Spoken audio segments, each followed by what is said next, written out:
Welcome back mga idol.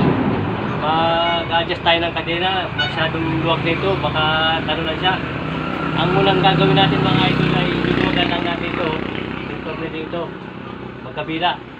Ito. Magkabila. Ito. Luluwagan natin yan mga idol. Itong adjuster ang tawag dyan. Tapos itong ehe. Yan. Luluwagan natin ito. Dalawa ng pipitin natin. Para mahila siya patras. Para siya ay hindi magluwag. Ganito lang oh. Kung ano pinilit natin sa kabila, ganun din pihit ang gagawin natin dito sa kabila. So, dalawang pihit natin doon. Yan. Dalawang pihit. Para magpantay din siya at mga tamang align. Yan. Ganito lang yan. Diikpatan na natin ito. Ikpitan na natin ang kanyang ihi. Balik na natin para okay na siya. Ganyan lang mga idol mag-adjust ng kadena. Simple lamang pag meron kayong gamit. Yan. Yan, higit na.